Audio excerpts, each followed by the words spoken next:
Fired Up. This is your host for the show, Bob Irwin, coming to you from the gun store here in beautiful Las Vegas, Nevada. Nice weather we're having finally. This show is broadcast from the gun store in Las Vegas on KDWN News Talk Radio, as you're aware if you're listening to the radio. That is on streamer all around the world. If you go to kdwn.com, there's a button to push, and you can hear this show wherever you happen to be. An extended version of the show also is showing on YouTube. If you go to YouTube and punch in Fired Up with Bob Irwin, you will see instant video of us doing this show live. Also tonight, we are going on Twitter. If you're a Twitter subscriber, or you're a Twitter person who has friended us on Twitter or got our site on Twitter, you can punch into Periscope, which is their version, and that'll be showing live on Periscope for the show. The radio show's an hour. We'll go on about 20-30 minutes after that on YouTube and on Periscope with a couple of other issues that we talk about separately. This show is generally related to guns, related politics, and self-defense issues. We encourage comments, but they need to come by email to bob@firedupmail.com. There's a sign behind me with that to remind you of that. We can't do live questions anymore because of the time difference between the radio, Twitter, Periscope, and YouTube. They all go out a few seconds apart. But we will answer every inquiry that comes in, every question or comment by email, because we'll have your information, obviously, if you email us. And if there's something that becomes a major issue, we will answer it on the air. If it's appropriate for a lot of listeners, that's the same thing. We'll answer it on the air a week from today. Tonight, we have a guest attorney who is new to the show. Sitting next to me is Brian Hardy. He is an attorney with Marquis, Auerbach & Coffing here in Las Vegas, MAC. They call themselves MAC Law. Isn't that cute for you gun fanciers? Brian, welcome to the show. I'm glad to have you here. Glad to be here, Bob. You can give a little bit of background as to your law experience and gun stuff. It would be very helpful. Yeah, I grew up about every weekend going out with my dad, whether it was hunting, shooting, fishing, being in the outdoors, and took that passion, appreciation for the outdoors and passion for firearms and moved that into my practice. And so I've taken kind of my passion as a part of my practice, and as such, I've started representing law enforcement officers. My clients include firearms manufacturers and distributors. I also have personalities from different TV shows on both the Sportsman and the Outdoor Network. Yeah, very good. So, and you practice general law and criminal law a little bit and whatever. We have to avoid criminal because we do represent Metro. Okay. So if I have an anti-Metro story, I'll do it another week when you're not. Anyway, welcome to the show. I'm glad to have you. As regular listeners know, my main attorney, Mike Giles, has gone over to work for the prosecutor's office here for the Clark County prosecution office. What's the word I'm looking for? Prosecutor's office. So he can no longer comment on cases that are pending because he maybe end up prosecuting them, or he's with the firm that is prosecuting them. So he's out, and unfortunately, because he's a good guy, and unfortunately, if you have him on your list to call if you get in trouble for a firearms crime, we need to find you somebody else. There's a number of lawyers listed on our website that do criminal defense work. When the broadcast ends at 7 o'clock, we will continue, as I said, on the internet version on YouTube at Fired Up with Bob Irwin, and on Twitter on their Periscope section. We always start out with a few cases of firearms being used in self-defense because they're generally not covered by the media as we would expect them to be. They tend to cover just bad uses of firearms, as gun lovers know. So we always start out with a few things like that, cases like that. Most are good shootings, some are questionable, but they're all food for thought for gun owners to know, what would I do? And that's the point of having an attorney on board with us, to be able to look at that and give a legal opinion as to what went on. This is from News 9, TV News 9 in Tulsa, Oklahoma, on the 13th, just recently. Tulsa police responded to a hang-up call. Somebody called the police and called 911 and hung up. When the officers arrived, they found an 89-year-old homeowner shot, a home invasion suspect, and that suspect is now in critical condition. The homeowner told officers the man with a gun forced his way into his house. They had a physical fight. The elderly homeowner, this guy's 89 years old, was shot in the hip. The suspect was shot twice in the torso. Police believe the suspect had a punctured lung and a severed spinal cord, so he's going to be in a world of hurt. Unfortunately, the house was filled with belongings stacked through the hallways and so forth. The guy's kind of a hoarder, apparently.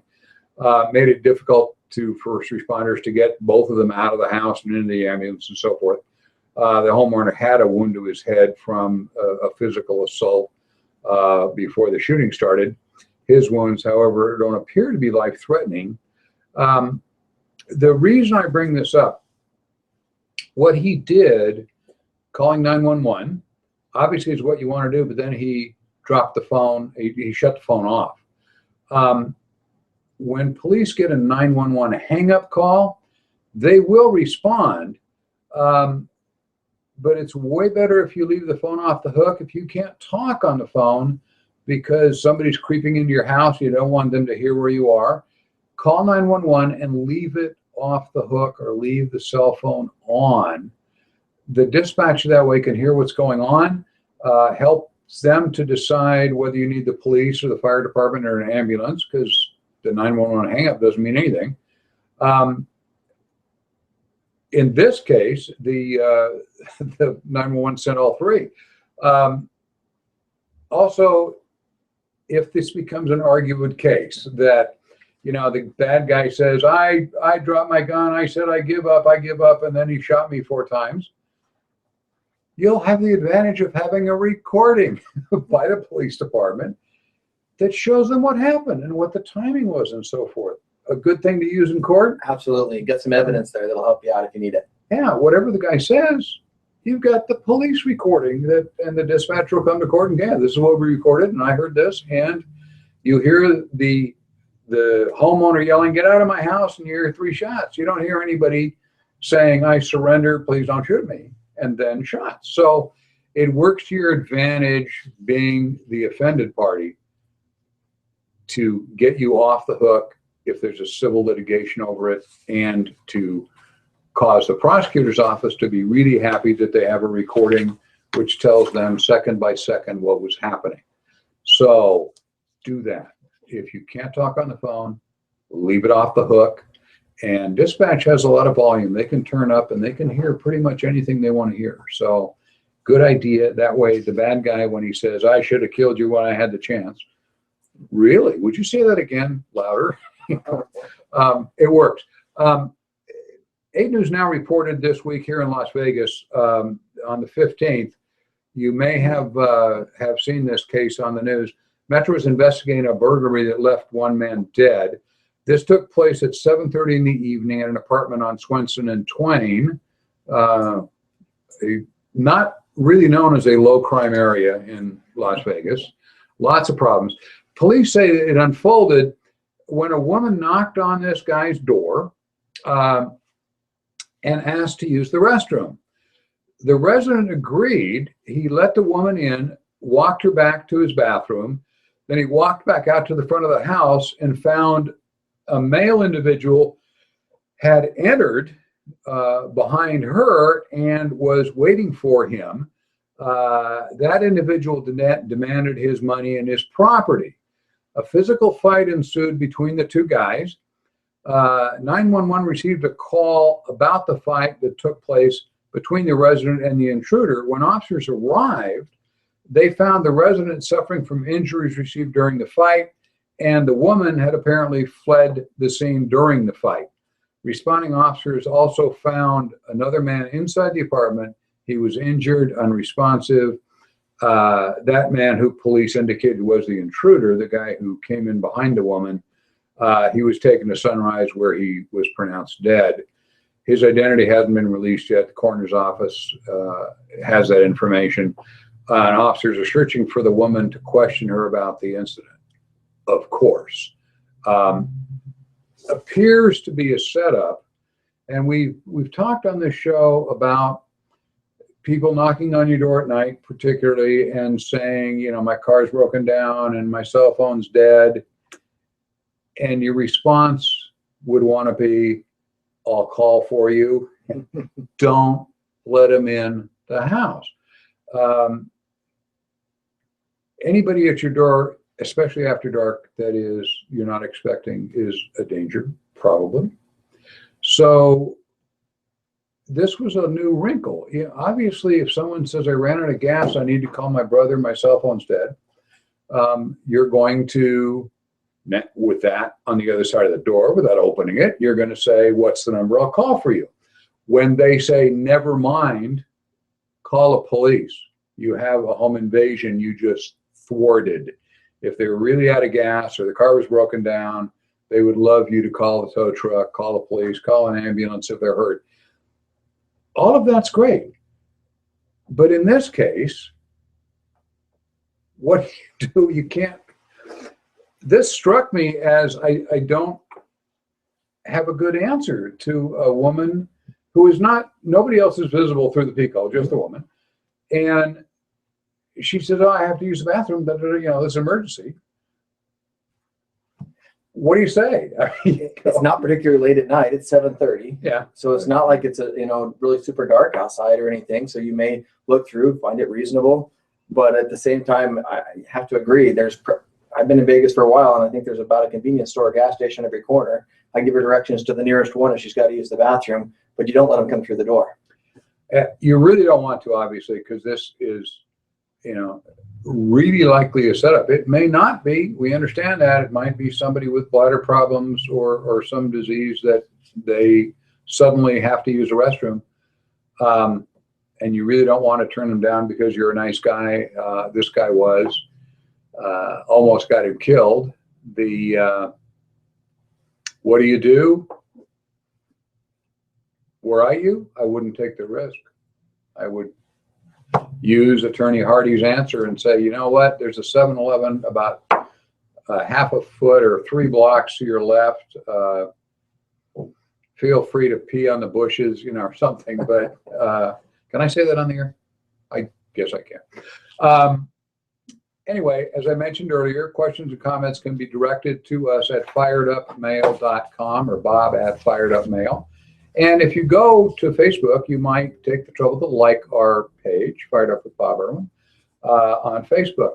I want to point out a little commercial here that we do here at the gun store, offer free concealed carry permit classes 3 days a week, 3 times a week, every Monday, Wednesday, and Saturday. You can sign up for classes online at our website, thegunstorelasvegas.com. If you have a gun in your house and are not comfortable using it, not comfortable deciding when it's appropriate to point it at someone or shoot at someone, come to the class. The class is free. If you go to get a concealed carry permit, the police department will charge you $100, just short of $100 for that permit. However, we charge also for the ammunition for the course. But if you're not going to get a permit anyway, you just want to learn about gun safety, we don't charge for ammunition because you don't use any. You can take the class and learn a lot of stuff, hopefully. And we have so many people that learn from television, and when the chips are down, they make a mistake because they don't have an attorney in their back pocket yelling, don't do that, do this. I'm gonna skip a page, Brian, and while we're on that subject, I want to skip a couple pages. I want to go over to this Albuquerque, New Mexico case. This was the 14th of this month, a couple days ago rather. A man who owns a used car dealership who didn't know the rules, apparently. He owns a used car dealership. Burglars were hitting his shop fairly often, stealing out of the cars and radios and things, engine blocks, whatever.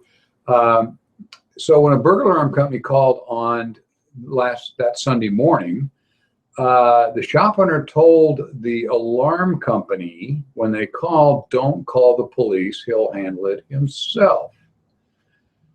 When the owner arrived at his shop, he shot the burglar. He told the officers he shot the burglar in self-defense as he thought the suspect was reaching for a gun. The owner's brother showed up, who also works there, who apparently is felony stupid, and he added to the police and the news media, actually, that the lot had been broken into 4 times since February. They've called the police every time, and that when they show up, they never do anything about it. So the owner maintained that he shot the burglar while he was standing in the building. However, the burglar told the officers that a different story. He admitted to breaking into the cars.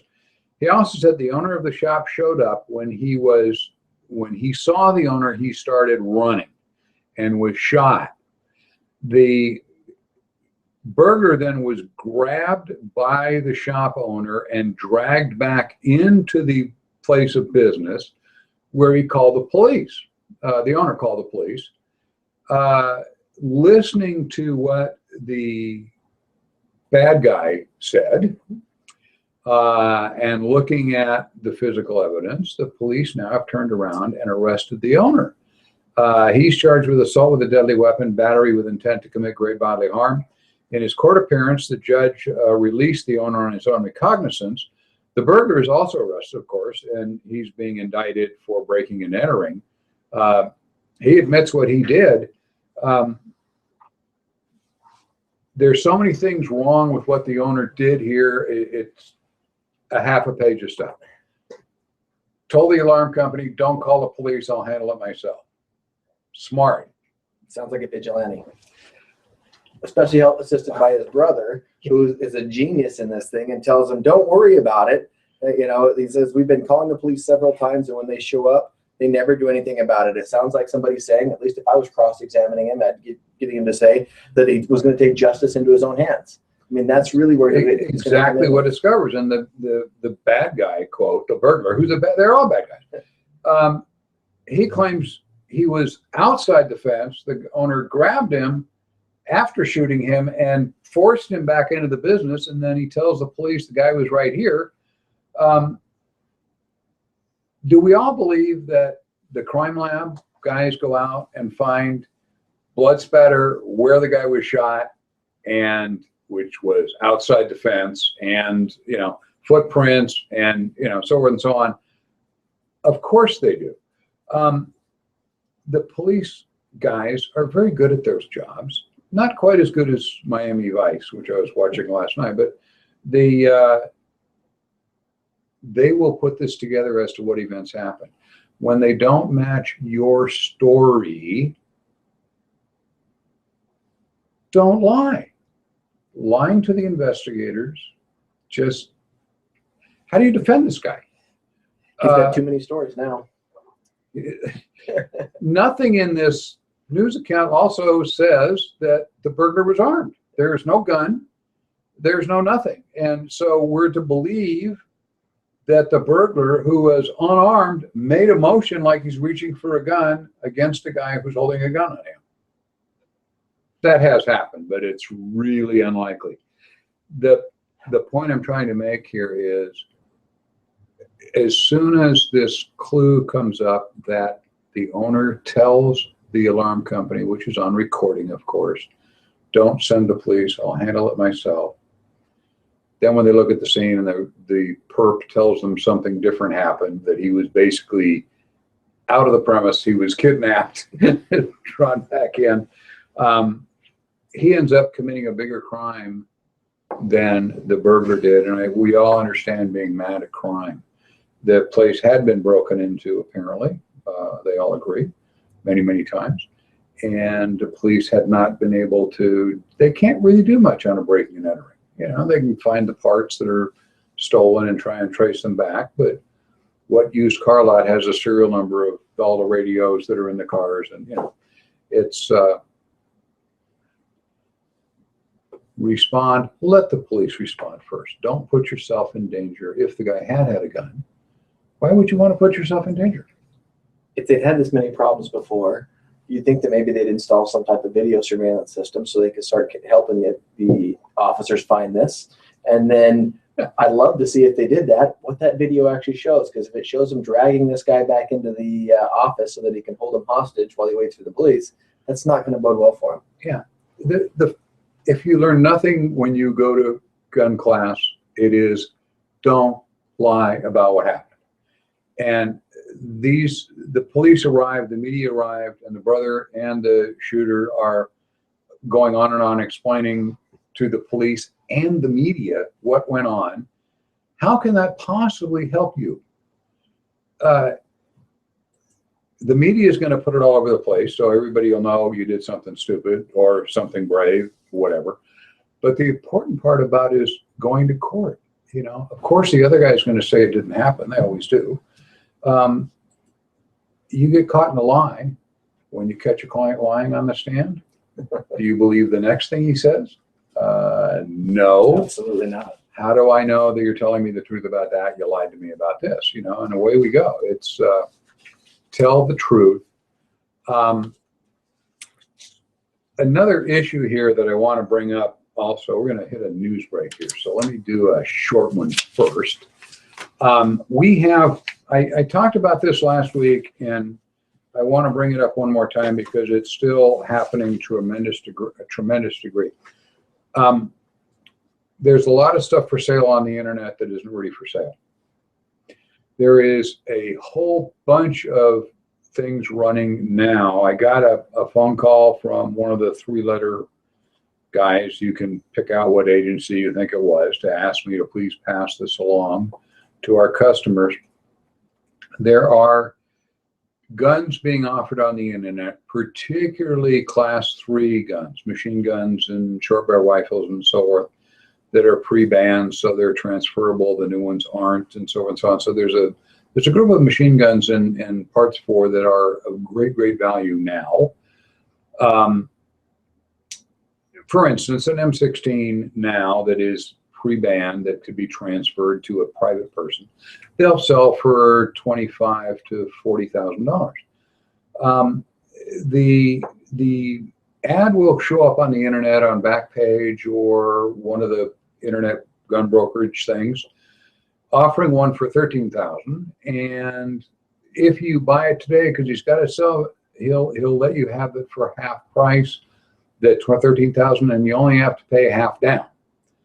So you get all excited. You call the number. The guy says, "Yeah, I've got this," and and send me the 6,500, and I'll do the paperwork. Send me your FFL. So you do all of that, and then you wait for the paperwork copy to come to you, and it never comes because there is no gun, there is no registered auto sear. You just paid $6,500 for absolutely nothing because you got so excited about how much money you were going to save, you sent money without checking. Never do that. Never buy something on the internet without knowing your seller, particularly machine guns. These people, and occasionally, are sending faked transfer papers. The serial number isn't right, and so on. Because there is no gun, so they make one up. And you look at what appears to be a Form 4 showing a name of somebody who owns it, but it's an altered form. It's a fake. When you go back to ATF and say, "I sent him the money. Here's the form he sent me," it's no good. You are just lost your money. This is not a gun crime, oddly enough, according to the ATF, because it's just plain fraud. There's no gun involved. The guy didn't own a gun. So don't do that. If you think that it's a bargain, it's a $26,000 gun. Tell them you'll fly there and come look at it. Watch what happens. You'll get a dial tone. We got a break for some capitalism here. We'll be back in just a couple of minutes We're going to stay here on YouTube and on Twitter, but we'll be gone from the radio for about 4 or 5 minutes. Don't go away. Did the guy go? What did the guy do? Die from? The first story. What did he die from? The fight? It doesn't say. Yeah. Oh, it didn't say. No, it didn't say. So he wasn't shot or anything. The first story where the guy got shot through the lung and severed spinal cord. No, the one with the fight. Oh, he died from the gunshot wounds apparently. Well, so he was shot in Yeah. the fight. Yeah. That wasn't spelled out the way they did the story. And when I got the police report off the internet, and that was before the guy died. So it didn't say, because it didn't list that he had died. So there we were. The fight between the homeowner and the intruder. Okay, now we're going to play around here and make sure I get all of the, that's good. You didn't do that one. I like the idea. If it sounds too good to be true, it is. It really is. And it's,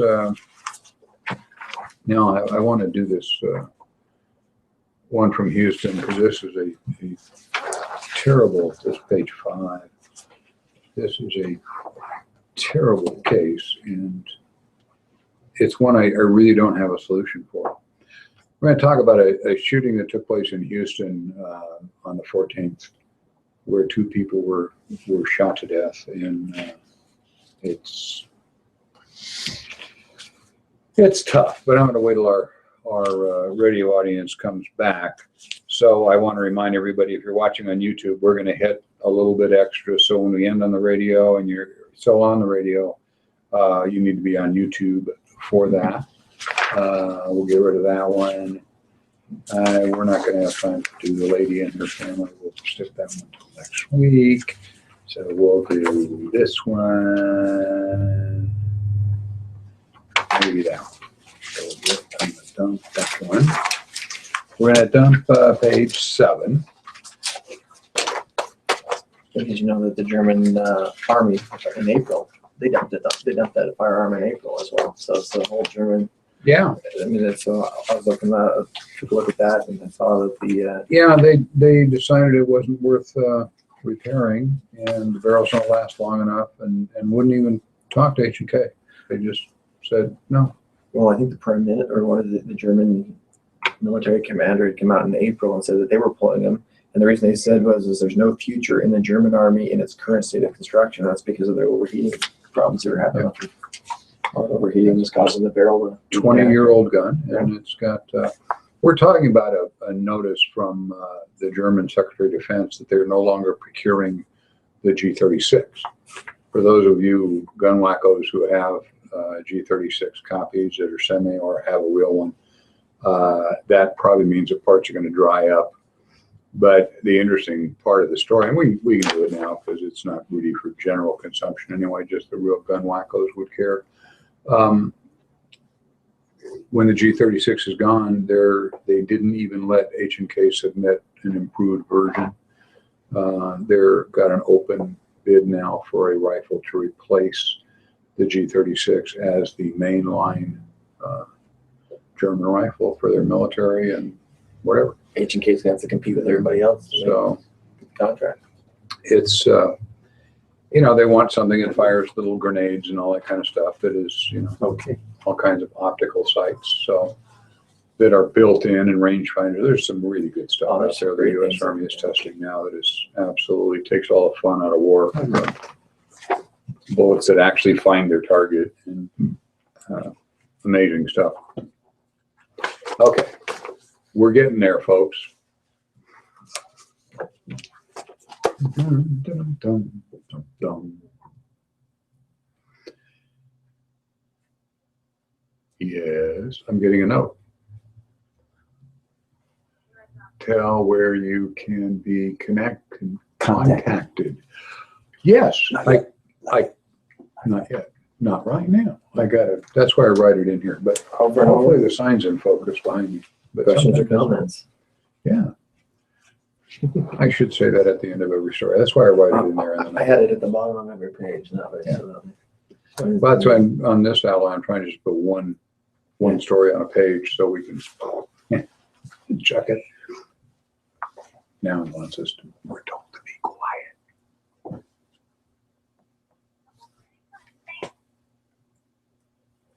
Welcome back to Fired Up with Bob Irwin. Wow, we have an announcer. All right.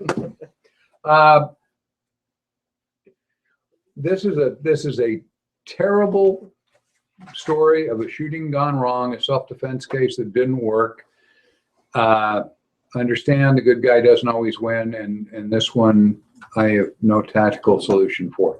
This is from Click2 Houston and KHOU. We get a lot of stories out of Houston. They have lots and lots of shootings there. On the 14th, 2 people were shot to death in an attempted armed robbery in the parking lot of an ice cream parlor. Responding officers found the 2 men around 5 p.m. Sunday afternoon. A local father, age 26, was with his wife and his 2-year-old daughter in their car outside the shop when the suspect approached their vehicle. They had got some ice cream. They're sitting in their car. Father, wife in the front seat, 2-year-old daughter in a car seat, sitting behind the mother. The suspect, because the car was unlocked, opened the door and got into the back seat of the car next to the girl, and he tried to rob the family. He's now sitting behind the wife. I'm sorry, he did it back. He's sitting behind the wife, next to the child in the car seat. The robber pointed his gun at the mother, the wife, and said, "Give me all you have," according to the detectives at Houston PD. The father is a CCW holder. He turned in the seat, pulled out his own gun, and tried to protect his family from the robber. Gunfire was exchanged inside the vehicle. We're talking about a distance of 12 to 20 inches between the 2 guys. Shots were exchanged. The child and her mother were not injured. The father died in the driver's seat while the robber actually managed to get out of the car. Although he was hit several times, he tried to make it back to his getaway car, which was there in the lot, and collapsed and died in the parking lot. Detectives took several witnesses for questioning into the station. They also plan to review surveillance footage from nearby businesses and so forth. But this apparently is basically what happened. So you are sitting in your car in front of the ice cream parlor with your wife next to you, your child in the back seat. The bad guy gets in the car behind your wife next to the child, pulls the gun. There are a number of tactical solutions, all of which don't work. The tactical solution is, no matter how hot it is, have all your windows rolled up and the doors locked so somebody can't. You're sitting in front of an ice cream parlor with your 2-year-old and your wife. The father made a decision that hopefully he could kill the robber before the robber killed his wife and him and maybe his daughter. You may make the case that if he'd complied, maybe the robber wouldn't have shot him or the kids or the family. Maybe you could say he possibly could have reached over and deflected the guy's gun. There's no way to know. And you can't really second guess this guy, I don't believe. He may have, from the demeanor or the verbiage of the robber, felt that his family was going to be killed anyway. So he made himself the target in the exchange of gunfire. Sometimes the good guy loses, folks. And the solution for this, once it's taking place, I don't believe there is one. I'll gladly accept lots of email on this if you feel you can explain it to me what the guy should have done once he's in the position that he's in. Obviously, you know, being aware of his surroundings, keeping the doors locked, you know, keeping his gun in his hand all the time with his 2-year-old in the car. I don't see it. He killed the guy, which is good. I think deflection is difficult in this one because if he deflects one way, it goes towards the wife. The other way, it goes towards the daughter. You know, it just makes a bad situation all the way across. I got one of my other instructors here when I read this, and we set some chairs like they were the 4 of us in a car with a seat for the robber and a seat, a seat where the child would be, and tried spinning around and this and that, and you can't win. Get out of the car and leave. But then you're leaving all the... Get out of the car, he turns, boom, boom, boom. Yeah. There's lots of solutions, all of which suck. He saved his wife and his daughter's lives, very likely. Well, like I say, we'll never know for sure. This is just a really, really tough case. And the way to win gunfights is not to play. We advise everybody that in class. Winning is not getting any holes in anybody and letting the police take over or just diffusing and walking away. He's not going to walk away with his wife and daughter in the car. My heart goes out to the family. There's no solution to that thing. I want to talk about a couple of other things, and we'll come back to one more case if I get time to do it. Breitbart News reported September 10th. I don't know if all of you are available or aware of this, but September 10th was the anti-gun day. All of the people involved with the Moms Demand Action declared, and the Every Town for Gun Safety Bloomberg Street group declared that September 10th was to be their National Day of Action. So they had rallies here and there. The first one I want to talk about was in Washington, D.C. It was attended by Virginia Governor Terry McAuliffe.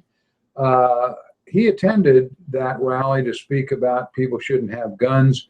It was pointed out by several people that he showed up with armed guards for an anti-gun rally. He was there to talk about the reporter in Virginia that was tragically murdered by the gunman, as we know, who passed a background check to get his gun, and to insist that everybody should get background checks. That was his point. That kind of doesn't make sense. This is to mean everybody should get background checks, but he's talking about a guy who did the murder who passed his background check. So background checks don't work, obviously. Anyway,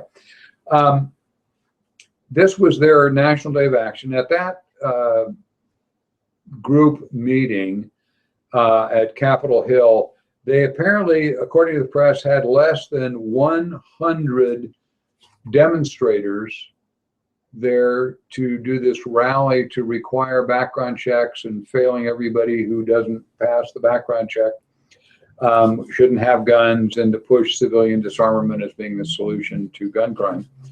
100 people at their main rally. They did another one in Phoenix at Jeff Flake's office to demand background checks for everybody, so forth and so on. And that was because that's where Gabby Giffords was shot, except that that guy passed his background check too. There was some advertising that in Las Vegas they were going to have a rally. Actually, I had somebody from one of the media companies over asking me about it and if we plan to do any counter demonstrations and so forth and so on. They didn't run the story on most channels. They only ran it on one because the local press recorded only roughly 20 people showed up to protest. Everybody here gets a background check anyway. You know, they background check gun shows and so, as you all know. Unfortunately, at the Las Vegas rally, we had a Democratic state senator show up again, advocating that we have universal background checks. We've got a thing coming up on the ballot for that. I'm going to talk about that in a little bit too on this, so we can eliminate that. A couple of points. I think that it's amazing the hypocrisy that continues, right? He shows up with his guard, so he gets to join the ranks of like Dianne Feinstein, Rosie O'Donnell, and the rest of those Michael Moore guys. And then I think it's hilarious that they can get 20 people out. You know, you see more than that on Black Friday, I think, showing up for a Walmart sale. By far, yeah, there's lines out the doors for those. But On that question, the Nevada Firearms Coalition is doing a fundraiser to help fight the bill that's coming up that everybody in Nevada gets a background check, as if you all didn't already. It's going to be October 23rd at the Pro Gun Club in Boulder City, one of our sister companies. If you want to find out about it, if you're a trap shooter, you can go out there and you pay $100, and then they win. There's a lot of guns being given away and all kind of. You'll come away with more than $100 for the prizes. It's a fundraiser for Nevada Firearms Coalition to fight this thing in Nevada to make it a law that we all get background checks. You can call Michelle at 591-7455 for information. That's the lady, either, I'm not sure that's Nevada Firearms Coalition or that's the Pro Gun Club. But anyway, that'll get you the information, 702-591-7455. I'll put that up on the website tomorrow if you missed the number. This is October 23rd. It's a charity shoot, Pro Gun Club, nice place. Now we're going to go back to, let me see what we're going to go back to. We're going to go back to 10 minutes. So we'll go back to a couple other things first. Next gun show up in Las Vegas is at the Sports Center at 121 East Sunset. That's the golf course on the corner of Sunset and Las Vegas Boulevard. October 17 and 18, we'll be there selling our brass, and we'll have one of our attorneys there at least to talk to you about gun laws and things. You may have questions. We get a lot of questions that you don't want to send me an email and say, I have this gun, may be illegal. We can answer those in person. Our attorney can answer them in person. So if you're going to that gun show, it's low cost admission. It's a nice little show. You will find us there at least middle of the day Saturday with an attorney present that you can ask questions. Hopefully my guy that does gun trusts will be there also to answer questions on firearms trusts that are coming up. I want to remind everybody there's a really neat movie coming up called The Big Short. It opens possibly as soon as December 15th. It is the story of the housing crash that started part of it here in Las Vegas by a bunch of crooks who blew up the market and then got all these people ripped off. It has Brad Pitt, Christian Bale, Ryan Gosling, and Steve Carell in it. It's supposed to be released in 2016, but it may be by the end of the year for the Academy Awards and so forth. Got all these people in it. It's from the book, The Big Short by Michael Lewis. And the reason I bring it up is because these bad guys, when they were here plotting to do all this subterfuge with real estate and rip everybody off, they came over to the gun store to shoot, to blow off steam while they were doing this in 2007 and 2008 and 2009. And part of the movie is their characters walking into the gun store to blow off steam. The interiors were done at a range in Louisiana, but the outside is us, so we're going to be famous for being the place where bad guys go to blow off steam or shoot guns. Next week's show, we've got murder defense specialist attorney Andrea Lee Loom is with us again. And honestly, a much more attractive attorney than the one we have tonight, but you know, we do the best we can. Hey, right? It's a rough gig. She's cute, you know. The YouTube show, Fired Up with Bob Irwin, will be back again next week at 6 p.m. If you would like to book any of our guests or us as guest speakers or have us speak to your group, you can call our office number at 702-333-0033. And there's a recording on that, and we'll call you back and set up what we can do to help you. That is our office phone, not for call-ins, because it's not manned. If I see a message came in on it, we will call you back when we get a second.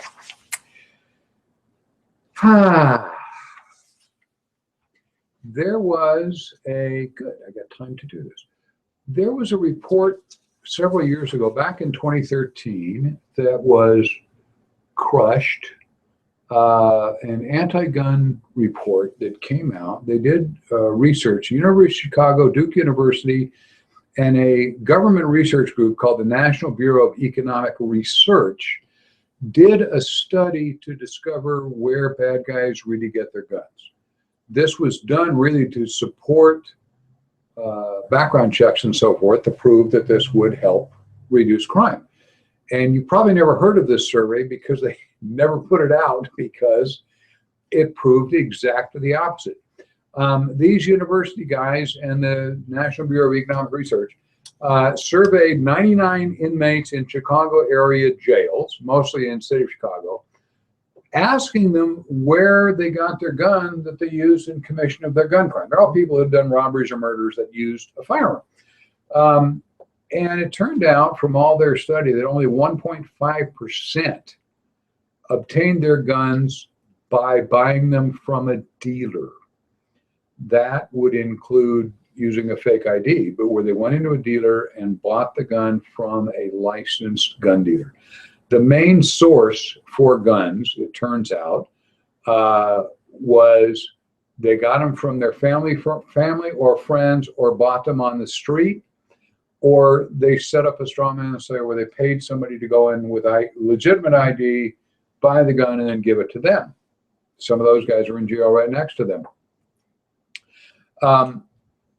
Also acknowledged in the survey that the overwhelming weapon of choice for all these 99 gun-wielding rotten guys were handguns, 95%, rather than modern sporting rifles. We're all trying to get rid of AR-15s and FALs and so on and so on now, AK-47s. They're rarely used by criminals. They're used by terrorists, yes, because the AK is the status symbol for them. But there's quite a bit on it. If you research their article, I can't do all the data because they copyrighted it 6 ways and backwards. But if you look up gun violence survey, late 2003, from University of Chicago is the main protagonist here, you will find it, and it's a whole long thing on the website.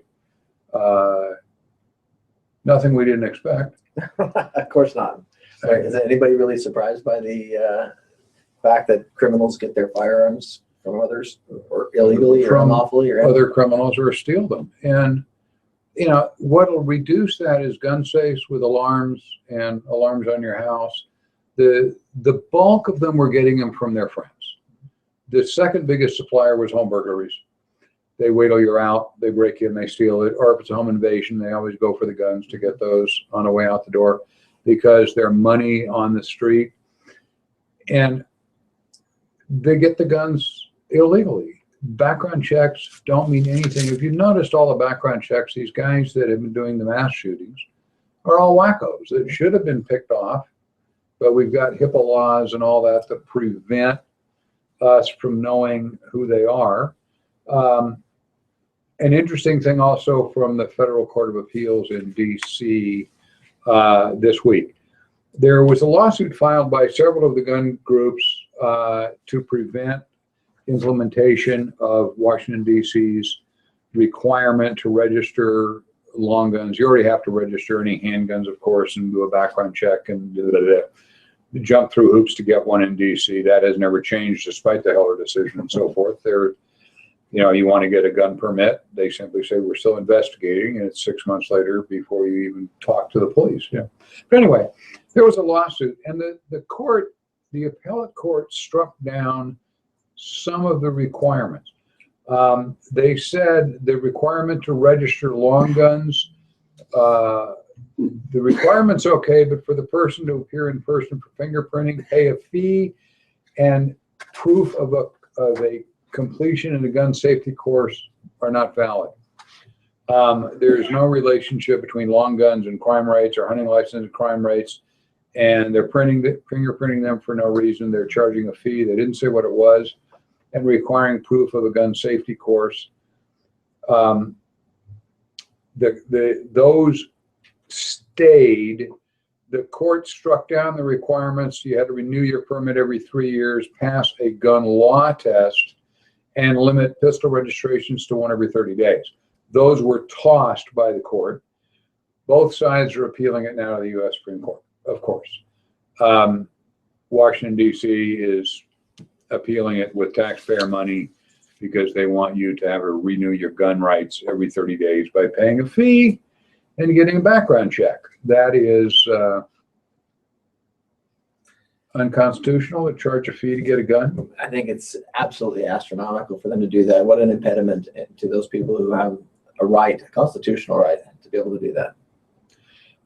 I'm as a constitutional issue, I'm always amazed that, you know, if we charged people to vote, if that was the law, the left goes absolutely nuts. We charge people to go to church, to have religious freedom. We don't charge for anything that the Bill of Rights says you have a right to do this. And now with guns, they charge a fee. They proof of a completion of a gun safety course I'd love to see people take that, but to make that a law that you have to take one before you get the gun,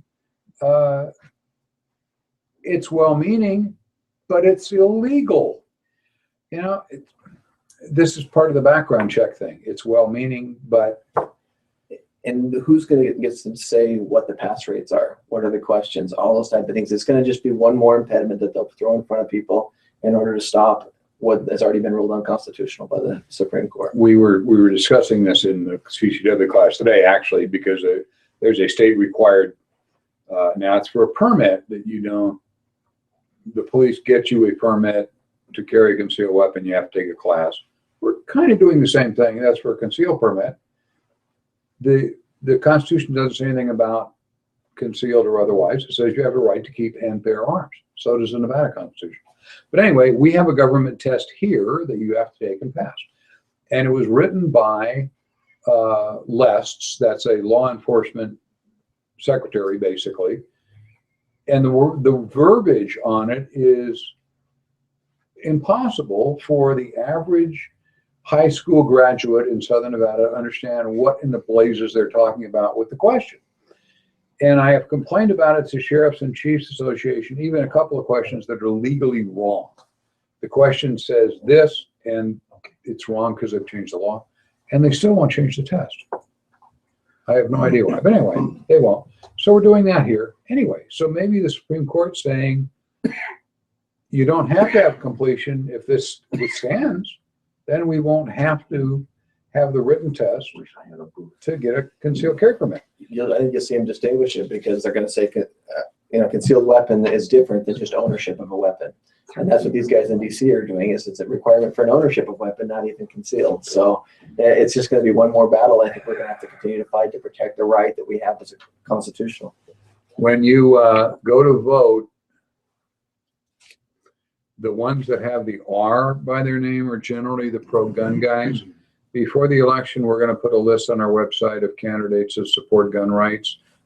Mostly Republicans, not all. There's some Democrats that support gun rights a lot. And it's a separate issue. So, wait, I got a note. Music is playing. Uh-oh. We're going to end right here. Stay tuned. If you are on YouTube, we'll be back in about 1 second. And the Twitter guys, hi Twitter guys over there in the back. You're all sitting in the back where the broadcast is. We'll be right back after we close up the show here on KDWN.com. Thanks for being with us. Listen to KDON. They do lots of good stuff, lots of good shows. Hannity's on. Thanks for listening. And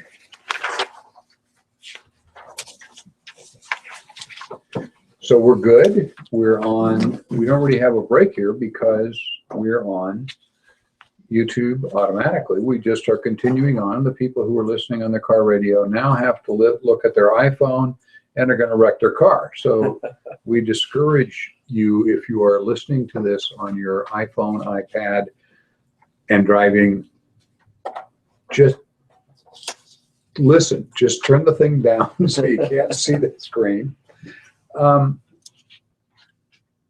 This is just something that bugs me that I need to, this gets a little political, and I don't, I try on the radio because we're under FCC regs. There's certain things we can talk about and certain things that we get looked at really hard. And KDON is a fairly conservative station and are helpful in that. But FCC rules are getting worse and worse as the administration goes on. Now they're trying to censor the internet too. But anyway, right now it's not. I got off on a rant a couple of weeks ago, 3 weeks ago, over the press being irresponsible for glorifying mass shooters.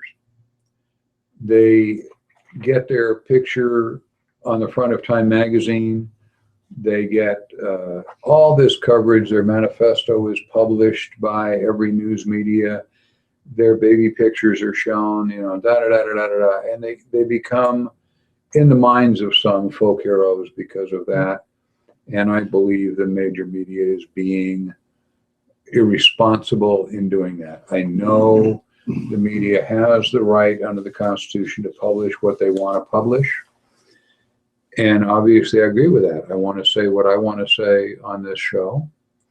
I'm sure Brian wants to say what he wants to say without fear that the government or the Bar Association or some group is going to come out and say, you can't say that. I asked the media, you know, if they would refrain from glorifying murderers. Obviously, I got no response to that from anybody. They have a right under the First Amendment, and I asked that they be responsible by limiting their promotion and glorification of criminals. That got a lot of response. I got a lot of emails over it, and they were all good except one. Brings me to today's. You know, I've been watching the terrorist attacks that are taking place here and there. The self-actuated guys who go to the dark web and get information on from Al Qaeda or ISIS or whatever, that they should get a gun and save the world, become a Muslim and save the world. And some of them convert and some of them simply become followers. We've got a bunch of them in the Middle East now that are fighting Americans. A few Americans that have joined the other side and are fighting Al Qaeda also and ISIS. But that's not the point of this rant. The point of the rant is the same thing, that our media should not be giving the would-be killers their marching orders. ISIS and Al Qaeda and others put out all sorts of information on the dark web of websites you can go to and learn who to attack and who the bad guys are and get yourself radicalized and so forth. But I don't think our media needs to be helping point that out. It annoys me because we all deal with people in our lives who are impressionable. Youngsters generally that are not having success in life for one reason or another. They don't have an education. They don't speak English very well. They didn't get their high school diploma, whatever. And they have no foreseeable future in front of them that is being anything but a dishwasher or somebody who's not famous. They see all these celebrities who are famous for doing pretty much nothing, yes, for singing or joking or whatever it is. And not that celebrities shouldn't be famous, but everybody wants to have self-worth and feel that their life is important. And you get these youngsters who feel their life is worthless and going nowhere. And now the terrorist groups say, guess what? You know, you can become not only world famous, everybody will know your name. Everybody will know how wonderful are you, how dedicated you were to your cause. And there's a bonus with the terrorist groups. You get a lot of virgins after you get killed, apparently. And you get to live in heaven forever. And people will admire you as a martyr for the cause. Versus the life you have right now. That's a pretty tempting offer, to become world famous and have all these people adoring you and praising you and praying for your soul and so forth. They have opportunity to do something what they are told is meaningful in their life. Recognition from their peers. They were picked on in school, and now everybody in school realizes they were actually this really important person, that everybody's heard of now. It is irresponsible of our media to glorify that stuff. It is irresponsible of our media to tell them which airline you can fly to which country, where to go to get across the border, and we've seen all this stuff.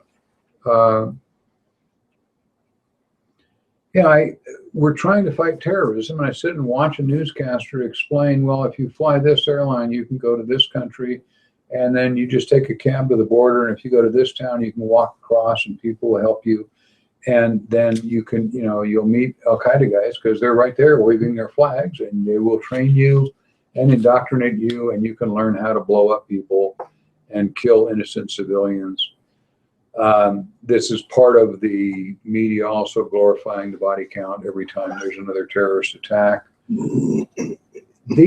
I've seen these guys interviewed on mass killings where they say, I thought I was going to get the record. Yeah. They're trying to catch up with the idiot shooter at Virginia Tech, where a gun-free zone, whatever. You all know about that. But I'm asking the media to quit trying to one-up the other station by providing more detailed information on how to become a terrorist, where to find information on how to make a bomb, where to go find a gun without a background check, et cetera, et cetera. They're self-radicalizing because the media, CNN, CBS, NBC, all of you are pointing the way. We'd have a lot less of this if they didn't have the media doing their advertising for them.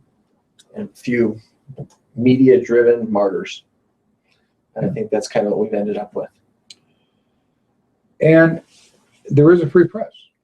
I mean, we are at war with radical terrorist Muslims, if you're not aware. One of the things you can't say on certain airways. Our president can't get his head around being able to say that. Our commander-in-chief. But Brian, there is a free press, and I know that they all understand that the government can't come down and say you can't talk about how to get to a terrorist country, how to join, trace the guy that went there and say, these 3 women went from here to there and now they're married and, have these families and you can't, the government or nobody else can tell the press not to say that. Am I asking too much for responsible journalists? There's a lot of things we don't put on the air. Anybody in journalism, I'm kind of in the tiny edge of it here, but there are things that I don't put on the air because it would, cause crimes. It would blow up police investigations, things like that. I know as an attorney, you come across all kinds of things that are going on that you don't put out to the general public because it will cause somebody else to react. You're not going to find a bigger supporter of the First Amendment than me. I've had multiple cases where I've defended the First Amendment, the right of the media, the right of the press to say certain things, but there's a responsibility that self-governs. And I think that that's one of the key things that we need to be looking at here is to say, look, we owe it to our kids. We owe it to those people whom we serve to put some limitations on ourselves. I agree 100% that they have the right, people have the right to say things. Without that freedom of speech, well, we wouldn't have people, and we're in Nevada, so we know more about freedom of speech than anybody. All you have to do is walk down the strip and you can get handed any card that you want because they've got the free press and they can hand out any type of pictures or whatever they want. But I appreciate the guy who doesn't flip those cards at my kids. And it's that same type of mentality. But some do, and you're not allowed to punch him because giving pornographic images to your 8-year-old right in front of you, or to your wife right in front of you. And But I've had that happen. But there's people that'll be taking upon themselves not to do that. And it's that same type of mentality that I think can be implemented inside of the media, is to say, we're going to make sure that we're not going to put this stuff out to, really make these martyrs something more than they really are. Encouraging these copycats, encouraging these other type of people to join the cause, telling them how to join the cause and what to do, so that we're influencing things to fight against what we stand for, and essentially fight against the same rights that they're living under, right? There's this defense of the First Amendment. Well, the First Amendment won't be around if we continue to take these attacks. And so that's going to be the problem, is I think they're going to be self-defeating themselves, if that makes any sense at all. We're being beaten with our own stick. Yeah, absolutely. And it just seems, it can't be a criminal act in this country to advocate killing Christians, or killing Shiites, or killing Sunnis, or whatever group, and the press glorifying that just drives me crazy. I've gone through, I couldn't tell you in 4 years of doing this, how many mass shootings where I will talk about what happened without I have never said the name of one of these jerks on my show, and to glorify, oh, who's that? And then they look him up on the internet. Oh my gosh, that's a favorite person. These are the same women that send love letters to criminals that are in prison, and all that kind of stuff. But now it's being done with young people who are very impressionable and will follow up on that to be famous, to be part of some movement. Become part of the NRA. Don't be. The media is bigger now than it ever has been before. I think we can all agree on that. I mean, how many people are attached to their cell phones, that are attached to their Twitter accounts? Love Twitter. Twitter and their Facebook accounts and everything else, and they're watching these all day long. And so there has to be some type of, I decide every day what I'm going to put on my Facebook page or what I'm not. And I think that the media can do the same thing, is to say what we're going to put out and what we're not. And I think it just comes down, like you said, responsible journalism. What are we trying to accomplish? Are we trying to get the news out, or are we trying to sensationalize something? We're trying to sensationalize to get bigger ratings than the next guy. And I think it's actually just a media war, because if you don't put this stuff, the next guy does. And that's not an excuse. At some point, you have to stop. And I watch the local media do it. I run a story once in a while of a self-defense shooting in Las Vegas. We ran one tonight.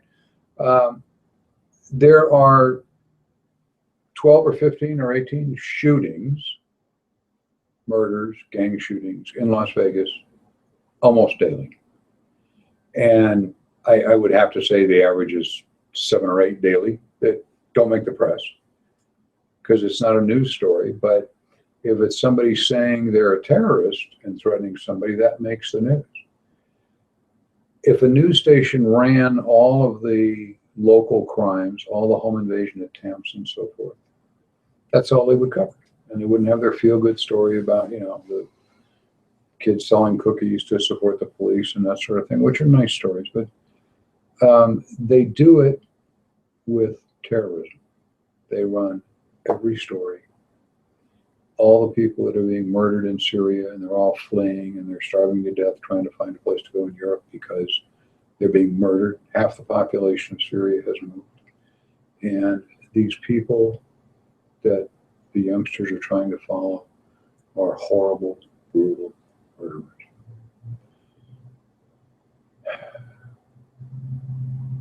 You can't give them the publicity. So I'm asking all of you officially to stop doing that. If you're listening, Scott Pelley,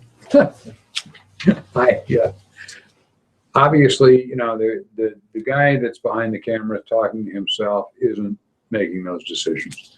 It's the network above him that tell him what stories are going to run, and it's not their choice. But I'd like to see it stop, and I think most every other clear-thinking American would also like it to stop, that we don't glorify these SOBs that are trying to murder us. that's all I got to talk about tonight. So, got any last comments? We're going to unplug you. I'm ready to be unplugged then, Bob. Whatever you need, you let me know. Thanks so Thank much. you all and have a for good one. watching, and we will be back next week at 6 o'clock. Take care and stay safe.